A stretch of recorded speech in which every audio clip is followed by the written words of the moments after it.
الحمد لله رب العالمين والصلاة والسلام على سيد المرسلين وعلى آله وأصحابه الطاهرين أجمعين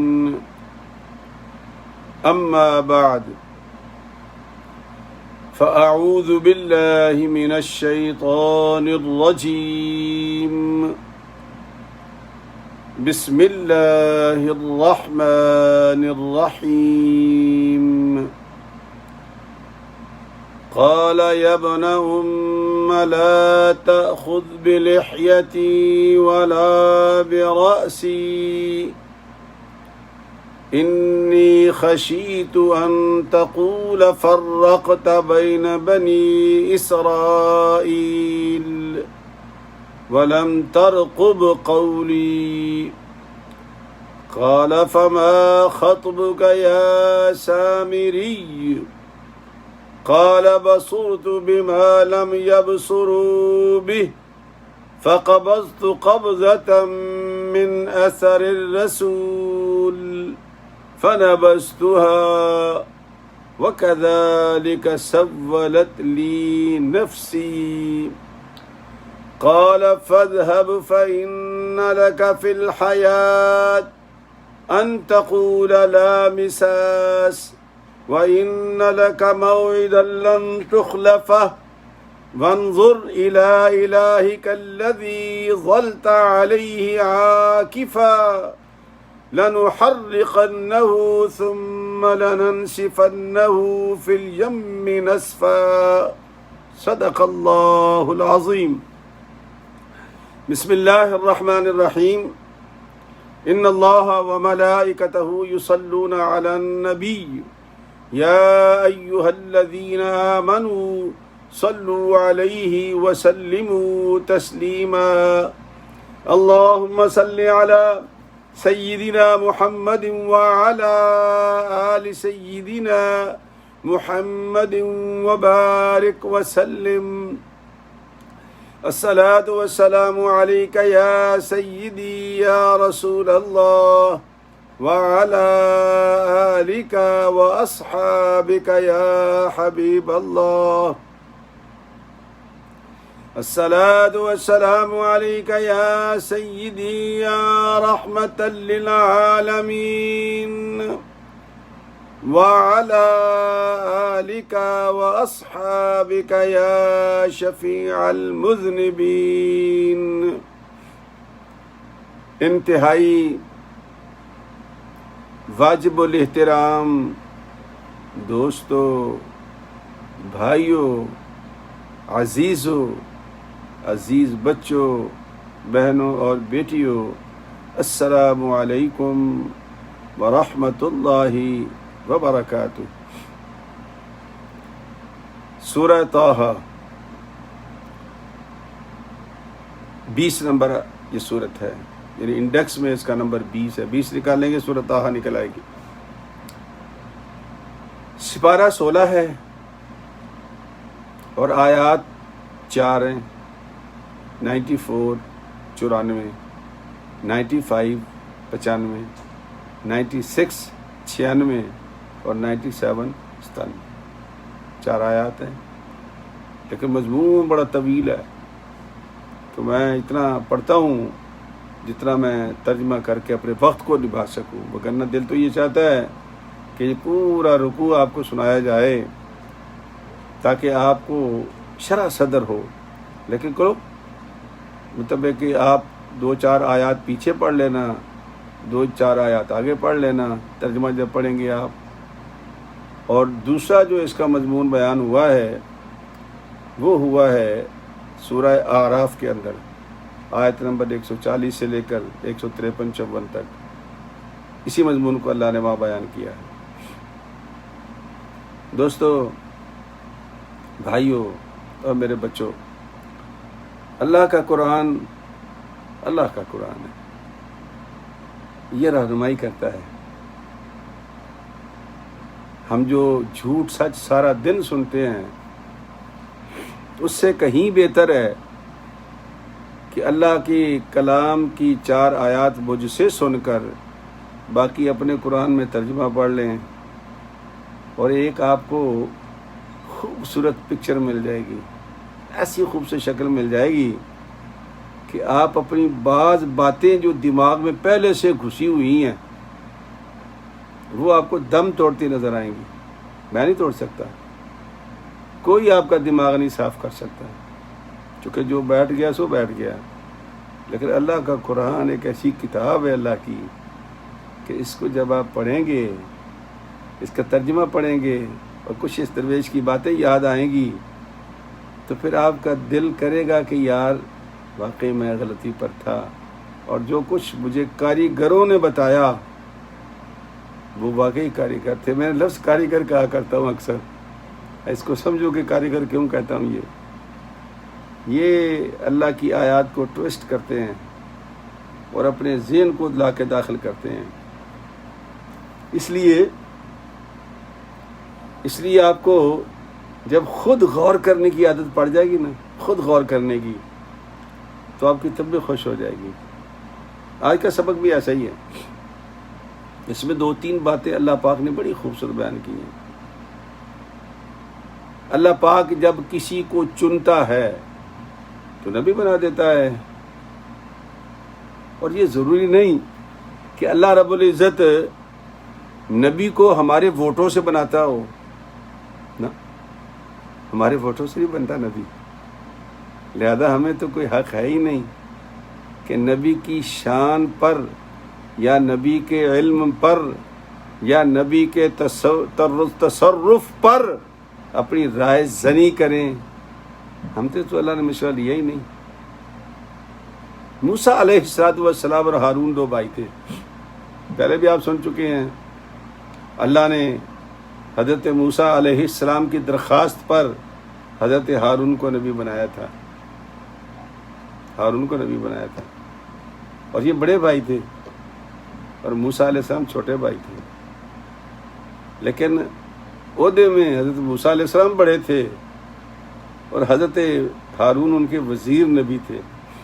یہ لفظ بھی خود ہی حضرت موسیٰ علیہ السلام نے اللہ کی بارگاہ میں کہا تھا، وزیرم من اہلی۔ نبی تو تھے لیکن ساتھ میں ایک وزیر کا لقب بھی ان کے ساتھ تھا، جو حضرت موسیٰ علیہ السلام نے خود اللہ سے مانگا تھا۔ دریا پار ہو گئے، وہ جگہ اللہ پاک آپ کو لے جائے آج بھی موجود ہے۔ بڑی تحقیقات ہو رہی ہیں، چونکہ تورا میں بھی ہے اور اس میں گاسفل میں بھی ہے، تو یہ اپنی لیے تلاش کرتے ہیں۔ ہمارا تو خیر ایمان ہے ہی ہے اللہ کے قرآن پر، اللہ کے پاک کلام پر، لیکن وہ کوئی نہ کوئی چیز تلاش کر کے لے آتے ہیں، ان کی مجبوری ہے یہ، تو ہمارا کام بھی ہو جاتا ہے۔ دریا پار کر دیا، اور اللہ کریم نے ساری بات بیان کی ہے کہ سرکار اللہ کا حکم ہوا کہ بھئی آپ اپنا عصا مارے اس کو۔ عصا کیا تھا؟ اللہ کی دی کی نعمت تھی عصا ان کے پاس۔ وہ کہتے ہیں کہ جب حضرت موسیٰ علیہ السلام کو حکم ہوا کہ اے موسیٰ، یہ جو اژدہا تم نے دیکھا ہے، یہ جو پورے جہان کو کھانے والا ہے، وہ کھا بھی سکتا ہے یہ، چونکہ وہ 4000 سانپ جو انہوں نے جالی بنائے تھے وہ سارے کھا گیا، تو ظاہر اس کا پیٹ پھول کے کپا ہو گیا تھا، تو وہ اتنا بڑا اژدہا بن گیا تھا۔ تو حکم ربی ہوا، خذها ولا تخف سنعیدها سیرتها الاولی۔ قرآن کا الفاظ ہیں، کیا خوبصورت الفاظ ہے۔ اللہ فرماتا ہے موسیٰ گھبرانا نہیں، یہ تیرا سوٹا ہی ہے، بس تو اس کی گردن پہ ہاتھ رکھ دے، اس کی گردن پہ ہاتھ رکھ دے، اور جب تو اس کو سیدھا کرے گا تو یہ لکڑی کا سوٹا بن جائے گا۔ کبھی کبھی میں پوچھتا ہوں یہ جغادریوں سے اور کاریگروں سے، یار 4000 سانپ کھا گیا وہ سانپ، وہ اژدہا، اور جب حضرت موسیٰ علیہ السلام نے اس کی گردن سے پکڑا تو اللہ کہتا ہے سنعیدها سیرتها الاولی، ہم نے پھر اسے لکڑی کا سوٹا بنا دیا، تو پھر جو وہ کھایا تھا وہ کہاں گیا؟ سوال تو ہے نا۔ یہی چیزیں اللہ ہمیں سمجھانا چاہتا ہے کہ قرآن کو پڑھو، قرآن کو سمجھو، اپنی ٹامک ڈوئیاں نہ مارا کرو. یہ سمجھنے والی بات ہے. اس لیے میں چھوڑ رہا ہوں آپ کے اوپر کہ سمجھو اس بات کو کہ وہ 4000 سانپ کھانے کے بعد بھی ہاں جی جب اس کو سیدھا کیا تو وہ لکڑی کی لکڑی تھی، سوٹا کا سوٹا تھا. یہ اللہ کی شان ہے، اللہ قادر مطلق ہے. حضرت موسیٰ علیہ السلام کو حکم ہوا جب وہ دریا پار کر کے آ گئے، حضرت ہارون علیہ السلام کو انہوں نے نائب بنایا کہ تم یہاں ان میں کام کرو تاکہ یہ گمراہ نہ ہو جائیں، اور کوشش کرنا کہ یہ تفرقے بازی میں نہ پڑیں جس میں آج ہم پڑے ہوئے ہیں. ظاہر ہے کہ ہمارے جیسے لوگوں کا قصور ہوگا، آپ بھی ساتھ ہیں ہمارے، ہم بھی ہیں، گناہ گار تو سب ہیں، لیکن اگر توبہ کر لیں تو کوئی حرج ہے، باز آ جائیں تو کوئی حرج ہے. اپنے اختلاف کو رکھو اپنے ساتھ، باز آ جاؤ. حضرت موسیٰ علیہ السلام چلے گئے وہاں پر. بڑا لمبا قصہ میں مختصر کر رہا ہوں. اللہ سے ہم کلام ہوئے. اب جب ہم کلام ہوئے تو کہا اللہ کیا میں تیری زیارت کر سکتا ہوں؟ اتنی جو خوبصورت میں نے گفتگو سنی ہے، اب میرا دل چاہ رہا کہ میں تمہیں دیکھوں، میں دل چاہ رہا کہ میں تمہیں دیکھوں. ارے نہیں تو اللہ ایسا کر مجھے اپنا آپ دکھا ہی دے. تو ارشاد کیا ہوا؟ یہ سبق ہے آج کا، یہ سورہ اعراف کی آیات ہے، اس کے ساتھ ملتی جلتی ہیں. اللہ پاک نے فرمایا کہ لن ترانی، تو نہیں دیکھ سکتا، تو نہیں دیکھ سکتا. لیکن پھر کیا ہوا؟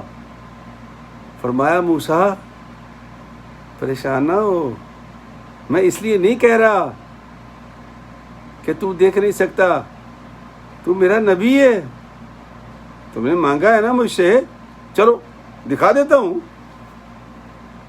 پہاڑ کی طرف دیکھو، یہ جو پہاڑ سامنے، انظر الی الجبل فإن استقر مکانہ فسوف ترانی. سن لو قرآن لگا. اللہ نبیوں کی بات نہیں موڑتا. پہلے فرمایا اللہ نے کہ لن ترانی، پھر کہا کہ دل ٹوٹ جائے گا میرے نبی کا. کہا نہیں، چل میں دکھا دیتا ہوں. اس پہاڑ کو دیکھ، اگر یہ پہاڑ اپنی جگہ پر جمع رہا تو دیکھ لے گا. فلما تجلی ربہ للجبل جعلہ دکا وخر موسیٰ صاعقا. پہاڑ پر جب تجلی پڑی تو وہ خشیت الہی سے ریزہ ریزہ ہو گیا، سرما بن گیا، اور موسیٰ علیہ السلام بے ہوش ہو گئے. جب ان کو ہوش آئی تو کہا موسیٰ گھبرانا، میں نے تجھے اپنے کام کے لیے چن لیا ہے. ایسا کر اب تو 30 دن یہاں بیٹھ کے میری عبادت کر تاکہ میں تجھے کتاب دوں. حضرت موسیٰ علیہ السلام نے 30 دن لگائے. پھر حکم ہو گیا کہ موسیٰ 10 دن اور 40 پورے کر. تو حضرت موسیٰ علیہ السلام نے 40 دن پورے کیے.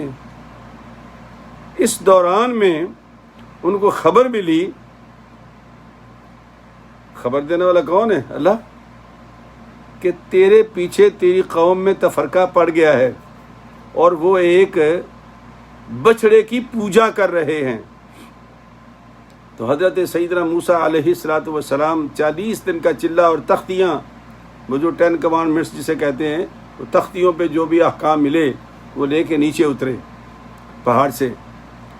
جب واپس آئے تو دیکھا تو وہ بچڑے کے گرد وہ دھواں لگا ہوا ہے اور وہ ڈانس کر رہے ہیں اور پتہ نہیں کیا کیا ہو رہا ہے. حضرت موسیٰ علیہ السلام کو اتنا رنج ہوا کہ انہوں نے اسی رج کی حالت میں حضرت ہارون علیہ السلام کی داڑھی کو اور ان کے سر کے بال پکڑ لیے.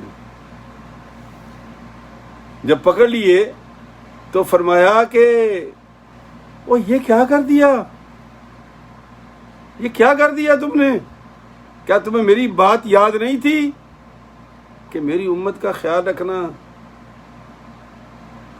اور یہ کیا کر دیا؟ تو جب وہ داڑھی کے بال اور سر کے بال پکڑے، تو اس سے لگتا ہے کہ داڑیاں نبیوں کی ہیں، چونکہ قرآن کہہ رہا ہے۔ تو یہ جو ہم داڑھی رکھتے ہیں نا، یہ انبیاء کی بھی سنت ہے الحمدللہ۔ اور آپ میں سے بھی جو ہمت کر لے، بیویوں نے یار کیا کہنا ہے، بیویاں تو بیچاری ہر حال میں خوش ہوتی ہیں۔ ایسا خیال ہے ہمارا کہ یار بیوی ناراض ہو جائے، بیوی نہیں ناراض ہوتی۔ آپ داڑھی رکھ کے دیکھیں انشاءاللہ، میری طرح دیکھیں کتنی خوبصورت ہو گئی یہ، پہلے پہلے سیاہ ہوتی تھی، پھر یہ لال ہو گئی، اب ماشاءاللہ سفید ہو گئی ہے۔ تو بیگم ہماری خوش ہے اللہ کے فضل و کرم سے، خیال ہے ہمارا، بیویاں نہیں ناراض ہوتی۔ اچھی بیوی کی پہچان بھی یہی ہے کہ وہ ناراض نہیں ہوتی۔ آپ رکھ کے دیکھیں انشاءاللہ۔ تو حضرت موسیٰ علیہ السلام جب داڑھی پکڑی نا حضرت ہارون کی، اور سر کے بال بھی پکڑ لیے، اب دونوں ہاتھ مصروف ہیں، سر کے بال بھی اور داڑھی سی بھی۔ تو ان کا قال یا ابن ام لا تأخذ بلحیتی ولا براسی، اے میرے ماں جائے بھائی، میری داڑھی کو بھی چھوڑ دے اور میرے سر کے بالوں کو بھی چھوڑ دے۔ انی خشیت ان تقول فرقت بین بنی اسرائیل، یقیناً میں ڈر گیا تھا کہ تو کہے گا ہارون یہ تم نے کیا تفرقہ پیدا کر دیا میری امت میں، بنی اسرائیل میں۔ ولم ترقب قولی، کیا تجھے میری بات یاد نہیں تھی، میں تمہیں کیا کہہ کر گیا تھا؟ تو حضرت ہارون علیہ السلام نے سامری کی طرف اشارہ کر دیا کہ جناب میرا قصور کوئی نہیں، میں اس لیے اس کے درمیان میں ہو سکتا تھا 6.5 لاکھ کے قریب مطلب بنی اسرائیل تھے، تقریباً لگ بھگ اس کے قرب و جوار میں تھے، اور صرف 12,000 بندے ایسے تھے 6 لاکھ میں جو حضرت ہارون کے ساتھ ہو گئے تھے، باقی سارے کے سارے بچڑے کی پوجا میں لگ گئے تھے۔ حضرت سیدنا ہارون کہتے ہیں، فرماتے ہیں کہ اگر میں الگ ہو جاتا تو پھر دیکھ بھال تو ختم ہو جاتی، میں ڈر گیا تھا کہ اگر بالکل چھوڑ دیا تو پھر پتہ نہیں بات کہاں تک پہنچ جائے گی۔ تو انہوں نے پھر داڑھی ان کی چھوڑ دی اور ان کے لیے دعا کی۔ کیا دعا کی؟ قال رب اغفر لی ولی اخی وادخلنا فی رحمتک، یا اللہ مجھے معاف کرنا، میں نے جذبات میں آ کے امت کو اس حال میں دیکھ کے میں نے بھائی کی داڑھی پکڑ لی، میرے بھائی کا تو کوئی قصور نہیں ہے، میں نے سر کے بال پکڑ لیے۔ بظاہر تو بڑا عجیب سا لگتا ہے نا، لیکن دعا مانگی انہوں نے، چھوڑ دیا انہوں نے۔ یہ جو آج کل ہنگامہ آرائی ہو رہی نا ہمارے مسلمانوں کے درمیان فار نتھنگ، دیکھیں نا حضرت موسیٰ علیہ السلام بھی سچے ہیں جو داڑھی اور بال پکڑ رہے ہیں، ہارون بھی سچے ہیں جن کی داڑھی پکڑی جا رہی ہے۔ کام تو بڑے الٹا ہوا ہے نا، لیکن دونوں خطا پر نہیں تھے، اجتہاد تھا دونوں کا، دونوں سچے تھے۔ اور یہ جو اجتہاد ہوتا ہے نا، یہ غلطی نہیں ہوتی، نہ یہ گناہ ہوتا ہے۔ اسی بات پہ ہم لوگوں نے اپنے آپ کو بڑا غرق کر لیا، ہمارا امت نے آپس میں لڑ لڑ کر۔ یہ تو ہے قرآن میں لکھا ہوا یار، کیسے بول سکتے ہو تم کہ ایک بھائی، چھوٹا بھائی بڑے کی داڑھی پکڑ رہا ہے، سر کے بال پکڑ رہا ہے مجمع کے اندر؟ تو جو انہوں نے کہا نا حضرت سیدنا، اللہ اکبر اللہ اکبر، حضرت سیدنا ہارون علیہ السلام نے تو وہ کیا کہا تھا کہ انی خشیت ان تقول فرقت بین بنی اسرائیل ولم ترق، میں آپ کا قول نہیں بھولا تھا لیکن میں چھوڑ بھی نہیں سکتا تھا، تو پھر آپ کی بات تو ختم ہو جاتی، کیسے حفاظت کرتا میں ان کی؟ قال فما خطبک، یا ہاں بھی سامری تو بتا یہ تم نے کیا حرکت کی؟ کہتا جی قال بصرت بما لم یبصروا بہ، اس نے کہا میں نے وہ دیکھا، وہ چیز دیکھی جو کسی نے نہیں دیکھی۔ فقبضت قبضة من اثر الرسول، تو میں نے مٹھی بھر لی اس رسول کے نقش قدم سے، رسول فرشتہ۔ میں جب دورہ قرآن پڑھ رہا تھا نا، آج سے تقریباً 40 سال پرانی بات ہے، بچے تھے تو بچے جوان تھے مطلب، لیکن اتنے جوان بھی نہیں تھے، تو شوق تو تھا قرآن پڑھنے کا، شروع سے شوق ہے مجھے۔ تو میں نے جب یہ جگہ پہنچے تو میں نے استاد جی سے پوچھا، میں نے کہا استاد جی وہ جو گھوڑا تھا وہ نورانی تھا؟ کہنے لگے ہاں۔ تو میں نے کہا سوار جبریل تھا؟ کہ ہاں۔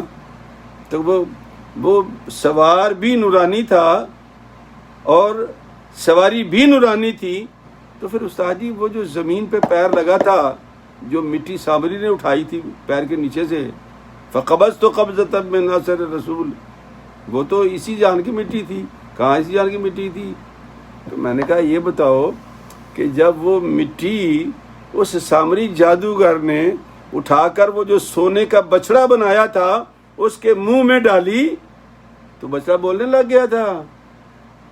یعنی اگر اس فرشتے کے گھوڑی کے پاؤں کے نیچے سے جو مٹی اٹھائی گئی اس کے اندر اتنی جان تھی، اس نے بے جان کو جاندار کر دیا۔ کہا تو میں نے کہا جب حضرت جبرائیل کے گھوڑی کے پیروں کی مٹی کا یہ کمال ہے تو جبرائیل تو میرے نبی کے وزیر ہیں، تو پھر نبی کا کیا عالم ہوگا؟ مجھے کہنے لگے، ایک دم غصے میں آ گئے، تم مناظرہ کرنے آیا میرے ساتھ۔ اس دن مجھے احساس ہوا کہ ہم مولوی لوگ جب جھڑک دیتے ہیں نا لوگوں کو سوال کرنے پر، تو میرا دل جو دکھا تھا میں آج بھی یاد کرتا ہوں، اور میں نے کوشش کی ہے کہ کسی بہن بھائی کی دل آزاری نہ کروں جب کوئی سوال کرے۔ ہمارا نہیں حق بنتا کہ ہم جھڑک دیں ان کو، یا غصے میں آ جائیں یا جذبات میں آ جائیں۔ بہرحال دوستو یہ باتیں سوچنے والی ہیں کہ جبرائیل میرے مصطفیٰ کا وزیر ہے صلی اللہ علیہ وسلم، اور وزیر کے گھوڑی کے پاؤں کے نیچے مٹی کا یہ کمال تھا کہ وہ بے جان تھی، اور اس بے جان مٹی کو جب بے جان جانور میں ڈالا گیا تو وہ جاندار ہو گیا۔ یہ آپ کے قرآن میں لکھا ہے۔ یہ باتیں سوچنے والی ہیں، غور کرنے والی ہیں۔ اس سے پہلے کہ ہم لوگوں پر اعتراض کریں یا پچھلے یا جو کاریگر لوگ ہمارے دماغوں میں بٹھا دیتے ہیں ان کو سوچیں، اللہ کا قرآن سیکھو اور ان پہ غور کرو کہ اللہ ہم سے کیا چاہتا ہے۔ تو حضرت سیدنا موسیٰ علیہ السلام نے کہا اچھا پھر کیا ہوا؟ کہا فنبذتھا، بس میں نے اٹھا لیا اور پھر اس کو ڈال دیا اس بچڑے کے منہ میں۔ وہ جو سونا اکٹھا کر کے بچڑا بنایا تھا نا، وہ بڑا لمبا قصہ ہے، وہ وقت نکل جائے گا میرا۔ بچڑا بنا دیا تھا اس نے، سونا اکٹھا کر لیا تھا اس نے،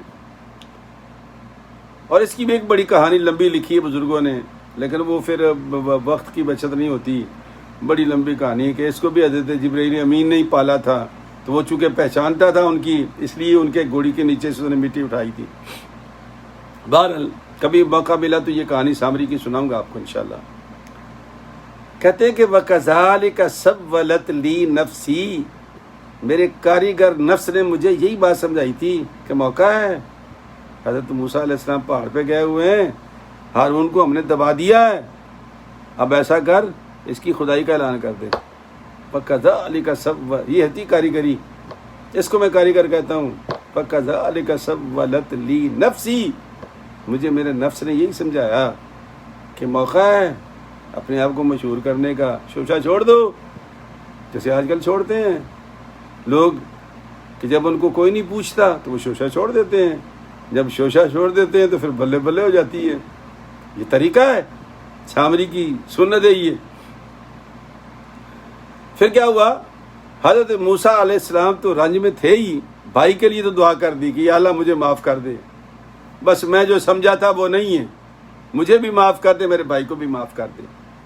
معلوم ہوا کہ بسا اوقات دونوں سچے ہوتے ہیں لیکن اختلاف ہو جاتا ہے، ہو سکتا ہے نا۔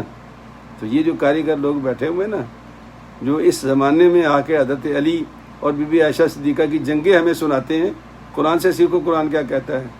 داڑھی سر کے بال پکڑنا آسان کام تھا مجمع کے اندر، اور کہا فلا تشمت بالاعداء، اے میرے بھائی میری داڑھی چھوڑ دے۔ یہ لوگ کیا کہیں گے کہ ایک نبی کی داڑھی پکڑ رہا ہے۔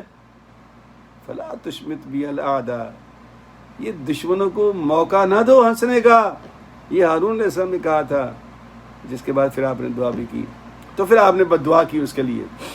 قال فاذهب فإن لك في الحياة أن تقول لا مساس، او سامری تیرا بڑا غرق ہو، جا دفع ہو جا.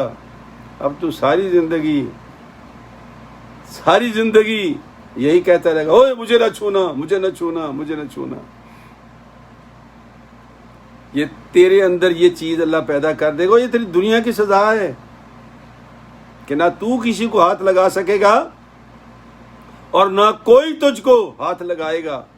یہ تیری سزا ہے. ان تقول اللہ, او لوگوں سے کہا میرا مجھے ہاتھ نہ لگاؤ, مجھے ہاتھ نہ لگاؤ. اور وہ یہی کہتا جنگلوں بیابانوں میں مر گیا بیچارہ سامری جادوگر. ایک نبی کی بد دعا نے اس کا انجام کر دیا. وَإِنَّ لَكَ فِي الْحَيَاةِ, اور یہ جو ہے نا یہ تیری زندگی کا ہے. وَإِنَّ لَكَ مَوْعِدًا لَن تُخْلَفَهُ, ایک وعدہ اور بھی ہے قیامت کا, ہرگز نہیں ٹل سکے گا تو اسے. وہ یہاں کی بھی سزا ہے تجھے اور آخرت کی بھی سزا ہے. اور تو نے میری امت کو, میرے نبی کی میری امت کو میرے نبی کے ساتھ مذاق کیا اور گمراہ کر دیا تم نے. جا پھر درویش کی بد دعا ہے, ایک نبی کی بد دعا ہے, تیرے نبی پاک کی سرکار موسیٰ علیہ السلام کی بد دعا ہے. تقول اللہ, ساری زندگی کہتا رہے گا مجھے نہ چھوؤ, مجھے نہ چھوؤ, اور نہ وہ کسی کو چھو سکتا تھا. فرمایا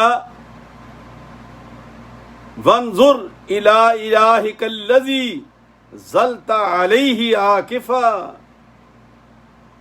اس طرف وہ جو تم نے خدا بنا لیا تھا نا, اور جس پہ تیرا بڑا دل جمع ہوا تھا اور بڑا انحصار کر رہا تھا کہ میں نے بڑا تیر مارا ہے اس خدا کو بنا کر کے, اور عاکف تو اس کے سامنے جھکا ہوا تھا نا, تیرا دل بھی جھکا ہوا تھا. لَنُحَرِّقَنَّهُ ثُمَّ لَنَنْسِفَنَّهُ فِي الْجَمِّ نَسْفًا, اب ہم اس کو جلائیں گے تیرے سامنے, اس کو ریزہ ریزہ کریں گے. وہ یہ نا بڑی عجیب باتیں بعض لوگ کاریگر لوگ سوال کرتے ہیں. تو یہ جی دیکھنا جیسے آپ لوگ کہتے ہیں جی کہ موت کو بھی موت آ جائے گی, شیطان آگ کا بنا ہوا ہے تو وہ آگ میں کیسے جلے گا ہیں. تو ایک درویش کے پاس چلا گیا کوئی بندہ, اس نے یہی سوال کر دیا درویش سے. درویش نے اٹھایا مٹی کا ڈھیلا پڑا ہوا تھا, مٹی کا, خالص مٹی کا. کہا یہ کیا ہے؟ کہا مٹی کا ڈھیلا. اور فرمایا تو کس سے بنا ہے؟ کہا مٹی کا ڈھیلا. ایک مارا اس کے سر پہ, اس کا سر پھٹ گیا. کہنے لگا حضرت یہ کیا کر دیا آپ نے؟ بزرگوں میں نے سوال کیا تھا, آپ نے سر پھاڑ دیا. کہنے لگا سوال کا جواب ہی دیا بیٹا. اس مٹی نے اس مٹی کا بیڑا غرق کیا ہے نا, تو شیطان کو بھی آگ اسی طرح جلائے گی. اور یہ سونا جو تھا نا یہ عام طور پہ پگھلتا ہے, جلتا نہیں ہے. لیکن اللہ کے نبی نے کہا تھا لَنُحَرِّقَنَّهُ ثُمَّ لَنَنْسِفَنَّهُ فِي الْجَمِّ نَسْفًا, ہم اس کو جلائیں گے اور اس کی راکھ بن جائے گی, اور ہم وہ راکھ دریاؤں میں ہواؤں میں بکھار دیں گے اور بکھیر دیں گے ہم اس کو. اور تیرے سامنے تیرے اس جو تم نے معبود بنایا تھا اس کا تم بھی آنکھوں سے حشر دیکھو گے. میرے دوستو کتنی خوبصورت باتیں یہ اللہ کے قرآن کی. کاش ہم قرآن ہی سے جڑ جاتے, قرآن ہی کو پڑھتے اور قرآن کی باتوں پر ہی اعتماد کرتے. کتنی خوبصورت بات ہے کہ ایک گھوڑی کے پیر کی مٹی جو بے جان ہے, یہ مٹی یہی مٹی ہے. اس مٹی کے اندر یہ کمال تھا کہ وہ جو بچڑا سونے کا بنایا تھا وہ بھی بے جان تھا, اور جب وہ مٹی ڈالی تو اس نے بولنا شروع کر دیا. تو کیا سمجھو, یہ قرآن سمجھاتا ہے ہمیں, دنیا نہیں سمجھائے گی. وہ تو کاریگر لوگ ہیں, وہ تو اپنا ایجنڈا رکھیں گے آپ کے سامنے. لیکن اللہ کا قرآن کہتا ہے کہ میں کھول کے بیان کرتا ہوں تاکہ کوئی اچنبھا نہ رہ جائے, کوئی شکم نہ رہ جائے, کوئی کمی نہ رہ جائے, بلکہ سب عیاں ہو جائے. تو اللہ تبارک و تعالیٰ بھی ہمیں قرآن کریم کی ان باتوں کو سمجھنے کی توفیق عطا فرمائے. اللہ تعالیٰ آپ کو بھی خوش رکھے, مجھے بھی خوش رکھے. اور وہ دعا جو ہم نے پڑھی تھی اب اس کا ترجمہ آج کرتے ہیں, اور اس کے بعد پھر انشاءاللہ آگے آپ مجھے واٹس ایپ کر دینا کہ آپ آگے کیا چیز آپ کو پڑھ کے بتاؤں, سناؤں, اس کا تلفظ ٹھیک کروں. جو زیادہ ضرورت ہوگی انشاءاللہ تو میں کوشش کروں گا کہ پھر وہی بیان کروں. تو دعا یہ تھی کہ ربنا نہیں پڑھنا, ربنا آتنا فی الدنیا. عام طور کے کیا پڑھتے ہیں ہم, ربنا آتنا فی الدنیا حسنۃ وفی الآخرۃ حسنۃ وقنا بھی نہیں ہے، تو یہ سارے الف ساتھ ہے. ربنا اے رب ہمارے، آتنا فی الدنیا عطا کر دے ہمیں دنیا میں، حسنہ اچھائی. ربنا اے رب ہمارے، آتنا فی الدنیا حسنہ عطا کر دے اس دنیا میں اچھائی، وفی الآخرۃ حسنہ اور قیامت میں بھی ہمیں اچھائی عطا کر دے. وقنا لبا کرنا اس کو، وقنا عذاب النار اور ہمیں بچا لے، وقنا ہمیں بچا لے عذاب النار آگ کے عذاب سے. السلام علیکم ورحمۃ اللہ وبرکاتہ.